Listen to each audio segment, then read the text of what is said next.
کھول دو سعادت حسن منٹو کا افسانہ ہے۔ امرتسر سے اسپیشل ٹرین دوپہر 2 بجے کو چلی۔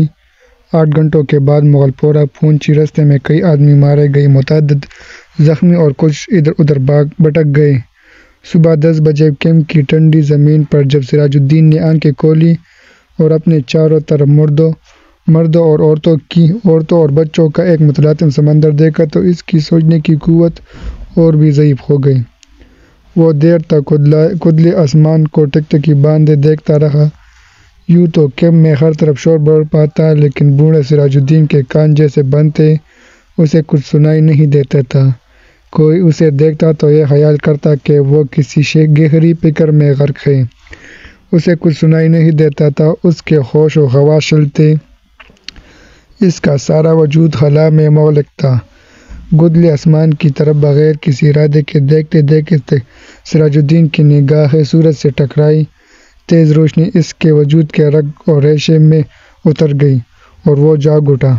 اوپر تلے اس کے دماغ پر کئی تصویریں دوڑ گئی: لوٹ، آگ، باغم باغ، اسٹیشن، گولیاں، رات اور سکینہ۔ سراج الدین ایک دم کھڑا ہوا اور پاگلوں کی طرح اس نے اپنے چاروں طرف پھیلے ہوئے انسانوں کے سمندر کو کھٹکانا شروع کیا۔ پورے 3 گھنٹے وہ سکینہ سکینہ پکارتا کیمپ کی خاک چھانتا رہا، مگر اسے اپنی جوان اکلوتی بیٹی کا پتہ نہ چل سکا۔ اس کا چاروں طرف ایک دھندلی سی مچی ہوئی تھی، کوئی اپنا بچہ ڈھونڈ رہا تھا، کوئی ماں، کوئی بیوی اور کوئی بیٹی۔ سراج الدین تک ہار کر ایک طرف بیٹھ گیا اور حافظے پر زور دینے لگا کہ سکینہ اس سے کب اور کہاں جدا ہوئی تھی، لیکن سوچتے سوچتے اس کا دماغ سکینہ کی ماں کی لاش پر جا کر جم جاتا ہے، جس کی ساری انتڑیاں باہر نکلی ہوئی تھی۔ اس سے آگے وہ اور کچھ نہ سوچ سکا۔ سکینہ کی ماں مر چکی تھی، اس نے سراج الدین کی آنکھوں کے سامنے دم توڑا تھا، لیکن سکینہ کہاں تھی؟ جس کے متعلق اس کی ماں نے مرتے ہوئے کہا تھا: مجھے چھوڑ دو اور سکینہ کو لے کر جلدی سے یہاں بھاگ جاؤ۔ سکینہ اس کے ساتھ ہی تھی، دونوں ننگے پاؤں بھاگ رہے تھے۔ سکینہ کا دوپٹہ گر پڑا تھا، اسے اٹھانے کے لیے سراج الدین نے رکنا چاہا، مگر سکینہ نے چلا کر کہا: ابا جی چھوڑ دیے، لیکن اس نے دوپٹہ اٹھا لیا تھا۔ یہ سوچتے سوچتے اس نے اپنی کوٹ کی بھری ہوئی جیب کی طرف دیکھا اور ہاتھ ڈال کر ایک کپڑا نکالا۔ سکینہ کا وہی دوپٹہ تھا، لیکن سکینہ کہاں تھی؟ سراج الدین نے اپنے تھکے ہوئے دماغ پر بہت زور دیا، مگر وہ کسی نتیجے پر نہ پہنچ سکا۔ کیا وہ سکینہ کو اپنے ساتھ اسٹیشن لے آیا تھا؟ کیا وہ اس کے ساتھ ہی گاڑی میں سوار تھی؟ راستے میں جب گاڑی روکی گئی تھی اور بلوائی اندر گھس آئے تھے تو کیا وہ بے ہوش تھا جو وہ سکینہ کو اٹھا کر لے گئی؟ سراج الدین کے دماغ میں سوال ہی سوال تھے، جواب کوئی بھی نہ تھا۔ اس کو ہمدردی کی ضرورت تھی، لیکن چاروں طرف جتنے بھی انسان پھیلے ہوئے تھے، سب کو ہمدردی کی ضرورت تھی۔ سراج الدین نے رونا چاہا، مگر آنکھوں نے اس کی مدد نہ کی۔ آنسو جانے کہاں غائب ہو گئے تھے چہروں کے بعد۔ جب ہوش و حواس کس قدر درست ہوئے تو سراج الدین ان لوگوں سے ملا جو اس کی مدد کے لیے تیار تھے۔ 8 نوجوان جس کے پاس لاری تھی، بندوقیں تھیں۔ سراج الدین نے ان کی لاکھ دعائیں دی اور سکینہ کا حلیہ بتایا: گورا رنگ ہے، بہت ہی خوبصورت ہے، مجھ پر نہیں اپنی ماں پر تھی، عمر 17 برس کے قریب، اکلوتی لڑکی ہے، ڈھونڈ لاؤ، تمہارا خدا بھلا کرے گا۔ رضاکار نوجوان نے بڑے جذبے کے ساتھ بوڑھے سراج الدین کو یقین دلایا کہ اگر اس کی بیٹی زندہ ہوئی تو چند ہی دنوں میں اس کے پاس ہوگی۔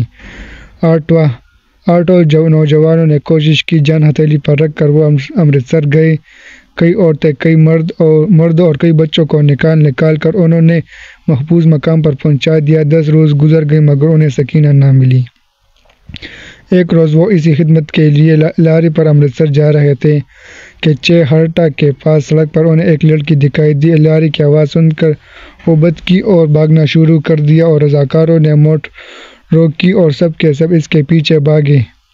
ایک قید میں انہوں نے لڑکی کو پکڑ لیا، دیکھا تو بہت ہی خوبصورت تھی، داہنے گال پر موٹا تل تھا۔ ایک لڑکے نے اس سے کہا: گھبراؤ نہیں، کیا تمہارا نام سکینہ ہے؟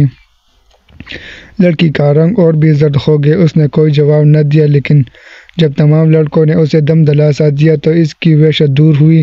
اس نے مان لیا کہ وہ سراج الدین کی بیٹی ہے۔ 8 رضاکار نوجوانوں نے ہر طرح سے سکینہ کی دلجوئی کی، اسے کھانا کھلایا، دودھ پلایا اور لاری میں بٹھا دیا۔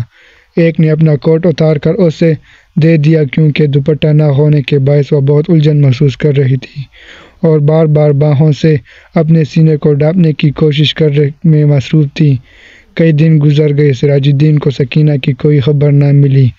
وہ دن بھر مختلف کیمپوں اور دفتروں کے چکر کاٹتا رہا، لیکن کہیں سے بھی اس کی بیٹی سکینہ کا پتہ نہ چل سکا۔ رات کو بہت دیر تک ان رضاکار نوجوانوں کی کامیابی کے لیے دعائیں مانگتا رہا، جنہوں نے اس کو یقین دلایا تھا اگر سکینہ زندہ ہوئی تو چند ہی دنوں میں وہ اسے ڈھونڈ نکالیں گے۔ ایک روز سراج الدین نے کیمپ میں ان نوجوان رضاکاروں کو دیکھا، لاری میں بیٹھے تھے۔ سراج الدین بھاگا ان کے پاس گیا، لاری چلنے والی تھی کہ اس نے پوچھا، بیٹی میری سکینہ کا پتہ چلا؟ سب نے ایک زبان ہو کر چل جائے گا اور لاری چلا دی۔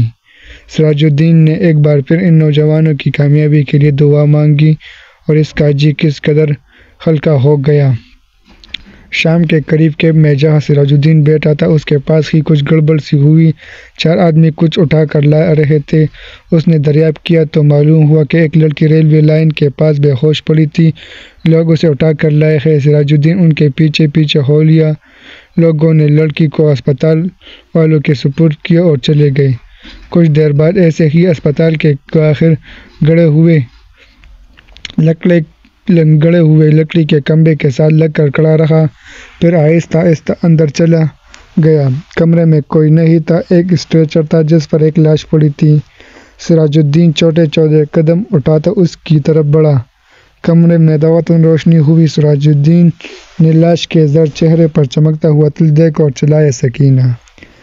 ڈاکٹر نے جس کمرے میں روشنی کی تھی سراج الدین سے پوچھا، کیا؟